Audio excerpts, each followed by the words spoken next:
তো আমার সামনে যথারীতি আপনারা সবাই জানেন যে এই বছর যারা চান্স পেয়েছে মেডিকেল ভর্তি পরীক্ষায়, আমি সবার বাসায় যাচ্ছি। এটা আমার একটা রিচুয়াল। আমি কয়েক বছর ধরেই সব স্টুডেন্টের বাসায় ফুল মিষ্টি নিয়ে যাই, ওদেরকেই অভিনন্দন জানাই। তারই ধারাবাহিকতায় আমি এখন বর্তমানে আমার পছন্দের স্টুডেন্ট এবং এবছর মেডিকেল ভর্তি পরীক্ষায় একজন কৃতি শিক্ষার্থী, তার বাসায় আসছি। তো পরিচয় দাও, তোমার কথা সবাই জানুক, পরিচয় দাও। আসসালামু আলাইকুম, আমি শাহজাহান নওশিন। আমার স্কুল ছিল বিনাশী সরকারি বালিকা উচ্চ বিদ্যালয় এবং কলেজ ছিল কুমুদিনী সরকারি কলেজ। এই বছর 2024-25 শিক্ষাবর্ষে মেডিকেল ভর্তি পরীক্ষায় জাতীয় মেধায় 894তম হয়ে উত্তীর্ণ হয়েছি। আচ্ছা, তো যখন রেজাল্ট পাইলি কেমন লাগতেছিল? মানে যেহেতু রেজাল্ট আমার এক্সপেকটেশন অনুযায়ী হয় নাই, তো প্রথমে খারাপ লাগতেছিল এবং আমি যখন মানে এক্সাম দিয়ে বের হই তখনই বুঝতেছিলাম যে হয়তো আমি যে প্রথম 3টা আশা করছিলাম যে সিরিয়ালের সেটা হবে না। তো অনুভূতিটা মানে খুবই খারাপ লাগতেছিল। আচ্ছা আচ্ছা আচ্ছা, তার মানে তোর পরিশ্রম, বা আসলে তো আমরা তোকে দেখছি তো ইন্টারমিডিয়েট শুরু থেকে যে পরিশ্রম অনুযায়ী তুই নিজেকে যে জায়গায় দেখতেছিলি বা আমরাও যেখানে চিন্তা করছিলাম ওইখান থেকে তুই আসলে তোর অপটিমাম রেজাল্টটা পাইস নাই। তুই এই 894তম, এটা তোর এক্সপেকটেশন ছিল না যে আমার আরামসে যেন প্রথম 3টার মধ্যেই চলে আসার কথা। আচ্ছা, তো এই পরীক্ষাতে তোর আসলে ইস্যুটা কোথায় হলো? তোর কি মনে হলো যে আমার এক্সাম দিয়ে আমি এইখানে আমার ঝামেলা হয়েছে? পরীক্ষা যখন দিচ্ছিলাম আমার যে কোশ্চেনটা ছিল সেখানে শুরুর দিকে বায়োলজি আর কেমিস্ট্রি ছিল। প্রথমত মনে হচ্ছিল যে আমি ভালো করবো, বাট ফিজিক্স, জিকে আর ইংলিশ এই 3টা হচ্ছে আমার নাম্বারটাকে একটু পিছিয়ে দিচ্ছে। আচ্ছা আচ্ছা আচ্ছা, তো মানে ফিজিক্সে ভুল হলো কি, মানে বইয়ের কোশ্চেন গুলোতেই তুই মানে পারা জিনিস, আমার 3টা যে পারা জিনিস ভুল গেছে সেটা অ্যাকচুয়ালি ভুল করা উচিত হয় না। একটা কোশ্চেন আমি দেখতে বারবার ভুল করতেছিলাম, সেটা একটা বড় ভুল। আর 2টা পরে আনএক্সপেক্টেড ভুল আর কি, যেটা হয় না আর কি নরমালি। আচ্ছা, আর হচ্ছে জিকে তুই তো অনেক পড়ছিস অ্যাজ পার আমি যতটুকু জানি, বাট জিকে তে আসলে তোর কষ্ট অনুযায়ী তুই ওখান থেকে আর কি অপটিমাম আউটপুট পাস নাই, তাই তো? মানে এটা তুই কিভাবে বলবি যে জিকে তুই পড়ছিস অনেক কিন্তু ওই অনুযায়ী তোর হয় না? যে আমাদের হচ্ছে জিকে তে 1 মাস আগে বলবো যে আন্তর্জাতিক দিবে, তার আগে কোচিং একটা বই দেয়, সেটা আমি পুরোটাই পড়ছি এবং আন্তর্জাতিকের পুরো মানে আন্তর্জাতিকের জন্য আমি যথেষ্ট প্রিপারেশন নিয়েছি।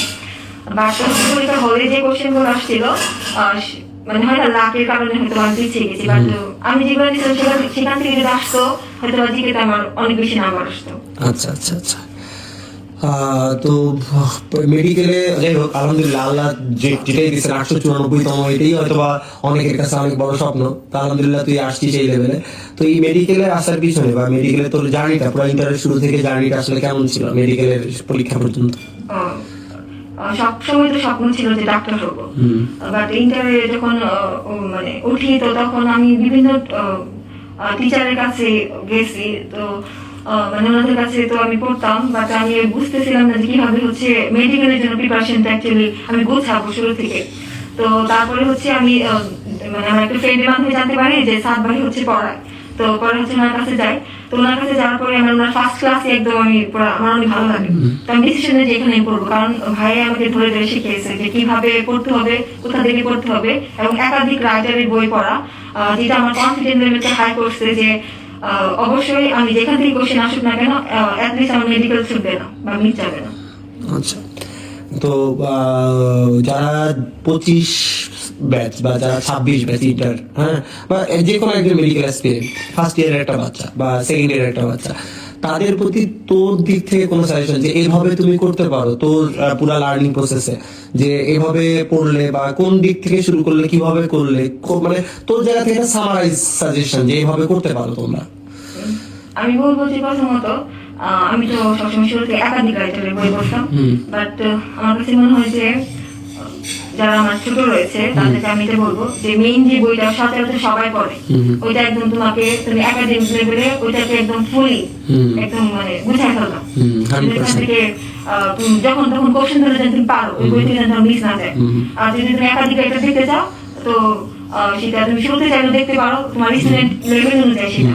আর যদি স্টুডেন্ট লেভেল অনুযায়ী সেটা বলতেছি, আর কেউ চাইলে 3 মাসের মধ্যেও দেখতে পারো। যেটা সবাই পড়ে সেটা একদম তোমাকে রাখতে হবে, মুখে আগে রাখতে হবে। আচ্ছা, এখানে একটা কথা, এটাই অতিরিক্ত একটা কথা যে এই মেডিকেলের প্রিপারেশনের সময় এই যে পুরো পড়াশোনার জার্নি, এই জার্নিতে তুই যদি মানে লো ফিল করতি, এটা এক্সট্রা কোশ্চেন, যখন তোর মনে হয়েছে যে আমার ভালো লাগতেছে না, তুই কোনো ধরনের কি করতি যেটা তোকে ঠান্ডা রাখতো বা তোকে নিজেকে শান্ত করার জন্য? আমাকে শান্ত করার জন্য যখন আমার মনে হতো যে হয়তো মানে আমার হবে না, বা তখন আমি কি করব, তো আমার যখন আমি যে কোনো জিনিসের ক্ষেত্রে আমার যখন অনেক বেশি খারাপ লাগে, তো জানি না কে কি করে, বাট আমি না একদম জানি না আমার সারে আর সিজদাই করে যায়। তো এটা হচ্ছে আমি সবসময় করি, আমি সিজদাই করে যখন অনেকক্ষণ কান্না করি না, আমার মনটা অটোমেটিক্যালি ঠান্ডা হয়, আমার কাছে মনে হয় যে আল্লাহ আমার জন্য ভালো কিছু রাখছে সামনে। আচ্ছা, তো ঠিক আছে, আমাদের সামনে এতক্ষণ ছিল নৌসিন 894তম হয়েছে জাতীয় মেধায়। আর নৌসিন সেই ইন্টার ফার্স্ট ইয়ার থেকে আমি আসলে দেখতেছি আমার চোখের সামনে বায়োলজি কেমিস্ট্রি সপ্তাহে 4 দিন করে, 2 দিন বায়োলজি 2 দিন chemistry, followed by pre medical admission. তো নৌসিন অসাধারণ স্টুডেন্ট ছিল, অনেক পড়াশোনা করছে, অনেক পরিশ্রম করছে, এবং ও কোনো প্রশ্ন এমন হয়েছে যে ও পারে নাই এমন হয়নি, ও অনেক ভালো প্রিপারেশন নিচ্ছে। যাই হোক, সৃষ্টিকর্তা ভাগ্যে ওর যেটা রাখছেন সেটাই হয়েছে। সবাই নৌসিনের জন্য দোয়া করবেন, নৌসিন যেন অনেক বড় একজন চিকিৎসক হতে পারে এবং দেশ ও জাতির সেবায় নিজেকে নিয়োজিত করতে পারে।